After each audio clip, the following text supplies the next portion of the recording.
la evolución de los salarios reales en los últimos 9 años.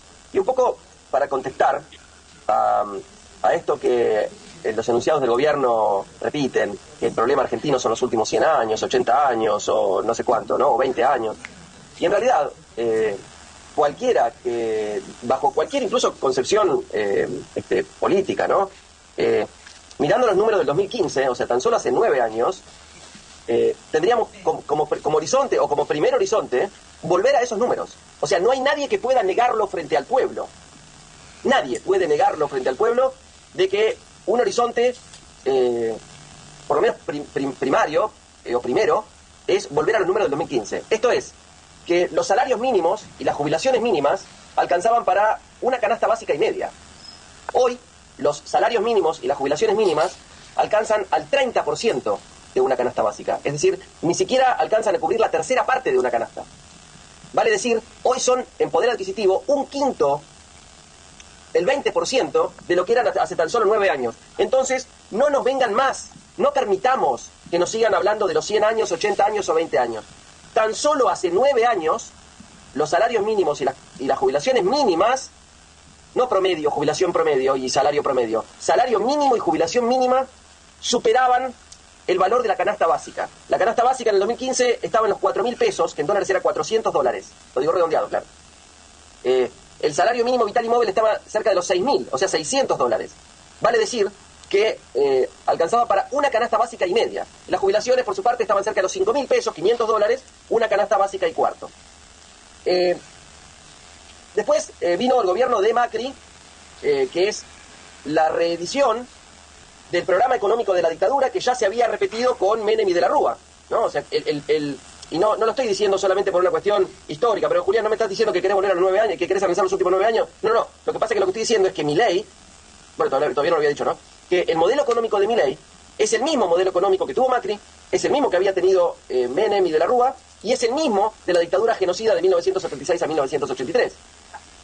Los periodos justamente que más endeudaron a la nación argentina, ¿no? Porque y no es casualidad que el gobierno de Milei siempre dijo que el mejor presidente de la historia había sido Menem, o sea que ese era el mejor modelo, el modelo al que él aspiraba, y fue un modelo que explotó en el 2001, y acá vamos a terminar con un análisis del oro y de Caputo, que explotó en el 2001, con un 60% de pobreza, con un 27% de desempleo. Ese modelo es el que está repitiendo Milei ahora.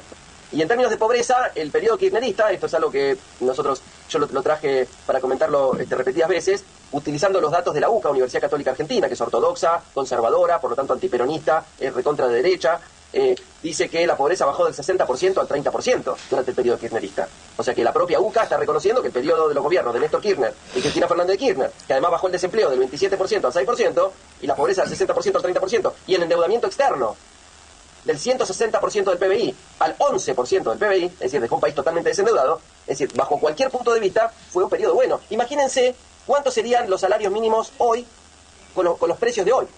Si la canasta básica hoy está en 900.000 pesos, siendo que el salario mínimo vital y móvil está por debajo de los 300.000, las jubilaciones mínimas también están por debajo de los 300.000, es decir, ni siquiera llegan al 33%, ni siquiera llegan a la tercera parte, redondeemos en 30%, ¿sí? Por eso digo, estamos en el 20%, en la quinta parte de lo que era hace 9 años, ¿no? 3 por 5, 15, ¿no? De 30% a 150%, ¿no? Es exactamente la quinta parte. Bueno, hoy, un salario mínimo vital y móvil, con los números de la canasta básica, sería el salario mínimo vital y móvil de 1.300.000 pesos. Esa es la situación que había en la Argentina en el 2015. Vale decir, que este tiene que ser un parámetro, un parámetro al cual aspirar regresar cuanto antes. Obviamente que no se puede lograr muy rápidamente, pero sí tiene que haber una curva, un proceso, un mecanismo que conduzca hacia ese horizonte. Bueno, y el mismo modelo económico, por eso decía, el mismo modelo económico de la dictadura genocida de Menem y de la Rúa, que llevó a la explosión del 2001, y que ahí en el artículo que agradezco que me hayan publicado en la nacionalypopular.com, que se llama Los salarios son el 20% de lo que eran hace 9 años, que es lo que estamos diciendo ahora. En ese artículo recuerdo que de la Rúa, a principios del 2001, daba buenas noticias, ¿no? Él, con sus propias palabras, decía: tengo buenas noticias, el mundo confía en nosotros, y procedieron a una de las mayores estafas financieras de la historia del planeta Tierra, con el megacanje y el blindaje, un mega préstamo, que no sirvió para mucho, porque la explosión, que ya era irremediable, solo fue postergada en menos de un año, porque a fin del 2001, Argentina explotó por el aire y ellos se tuvieron que ir en helicóptero. Digo, ellos, en realidad que se fue en helicóptero físicamente fue De la Rúa, pero todo el gobierno, ¿quiénes estaban con De la Rúa además de Cavallo? Sturzenegger y Bullrich. Fue un periodo, además, de destrucción de la producción, de entrega del aparato productivo nacional, del patrimonio nacional, de creación de pobreza, desempleo y todo eso. Fue un periodo de gigantesco endeudamiento. Y acá también voy a traer, porque es el mismo modelo económico, ¿no? La dictadura aumentó el endeudamiento en 6.000 millones de dólares por año. Menem y De la Rúa, la convertibilidad, en 16.000 millones de dólares por año. Y Macri, con Sturzenegger y Bullrich, y también Caputo, en 32.000 millones de dólares por año. Y elevaron la pobreza del 30% al 40% según los números de la UCA, ¿no?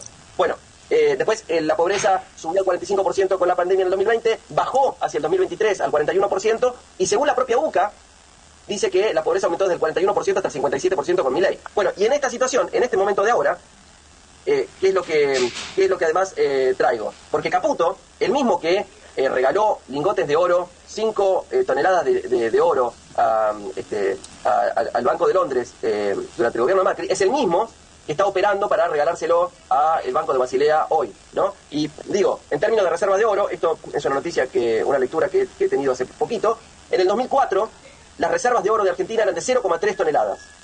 El gobierno, el periodo de Néstor Kirchner y Cristina Fernández de Kirchner, elevó la posesión de reservas de oro a 61,74 toneladas, alcanzando el puesto 48 del mundo. ¿Sí? Las reservas de oro del mundo son lideradas por Estados Unidos, Alemania, Italia, Francia, Rusia y China.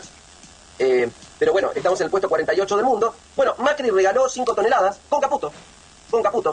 El gobierno de Alberto Fernández las repatrió. Miren, el gobierno de Alberto Fernández las repatrió. Y ahora Milei vuelve a ofrecerlas al Banco de Basilea. El Banco de Basilea sería algo así como el Banco Central de los bancos centrales, manejado por las 330 familias más ricas del mundo. Así que si nos dan un préstamo, por eso escribí el artículo, ojo, porque si nos dan el préstamo es porque estamos entregando algo muy valioso. Y acá termino con esto.